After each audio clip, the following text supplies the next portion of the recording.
Most of us fail in life because we're afraid of what everyone around you is thinking. That's 100% truth.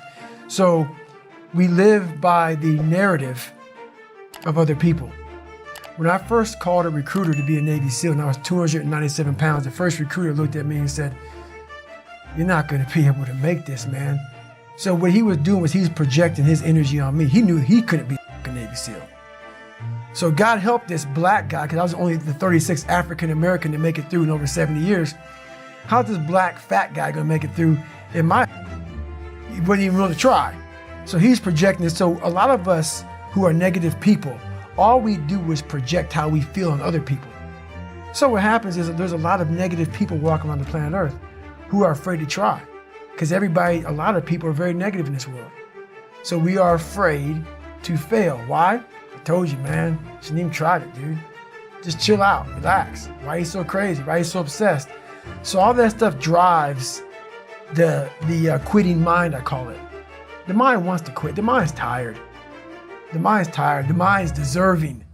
The mind thinks it's very deserving. So yeah, the biggest problem in this world is other people, not yourself. It's other people in your head. They are puppet mastering you pretty much on your life.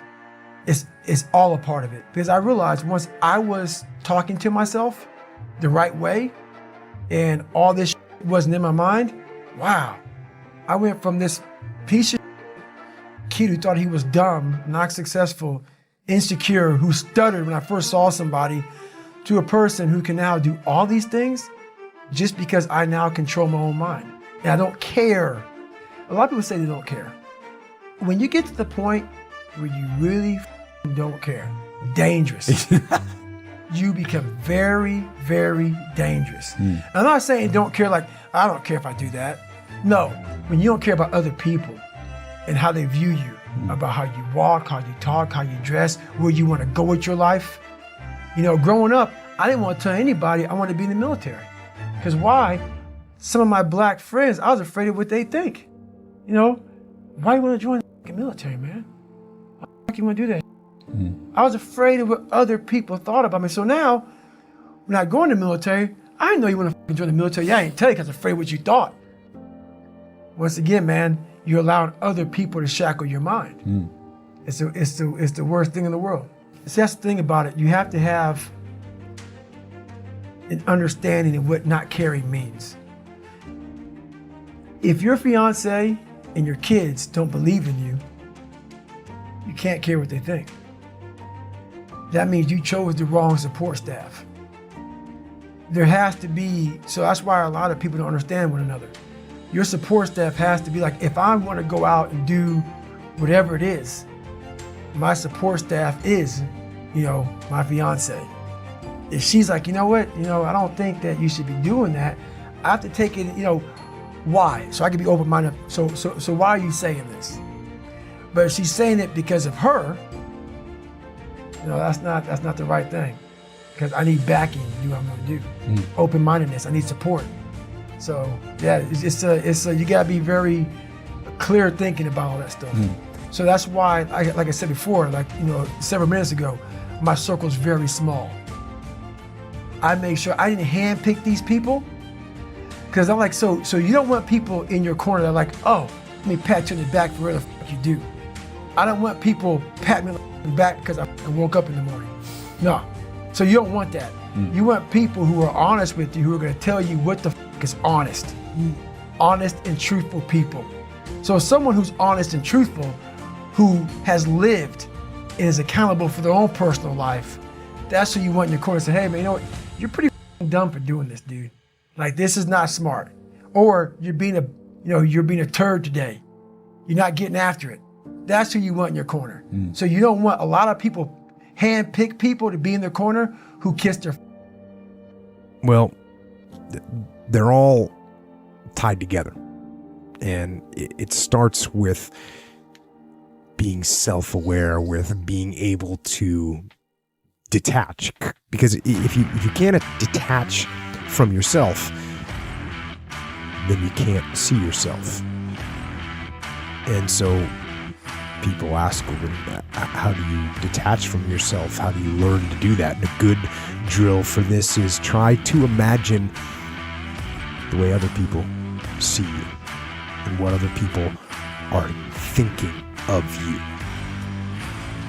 And one place where this happens, and it definitely happened to me, is when I started getting put in charge of things. I started thinking about other people's perspectives.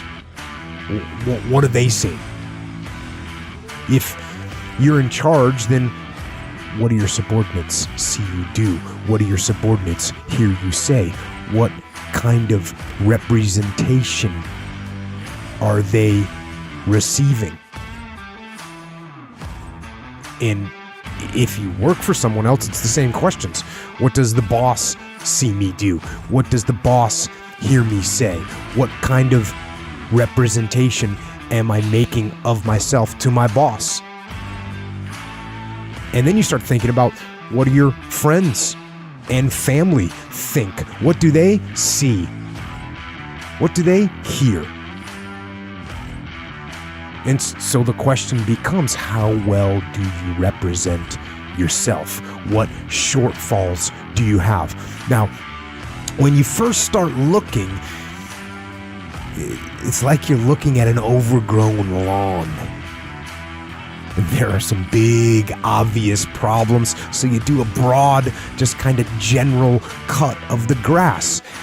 You fix some of the big, easy problems that are obvious.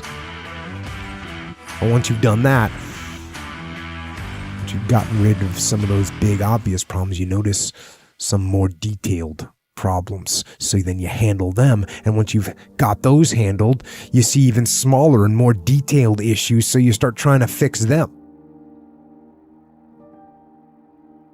And that's what you do with yourself. You continually detach, and then you look, and then you refine, and then you detach, and then you look, and then you refine, and then you detach, and then you look, and then you refine. That's what you do. That's how you get better. And that process doesn't stop. It can't stop, because if you stop refining, then the weeds grow back, and the next thing you know, you can't see yourself anymore. And when you can't see yourself anymore, when you stop looking at yourself, then you accept anything. And that's wrong. Don't accept the faults. Don't give yourself the benefit of the doubt. You've got to be your own harshest critic and hold the line. And don't let go.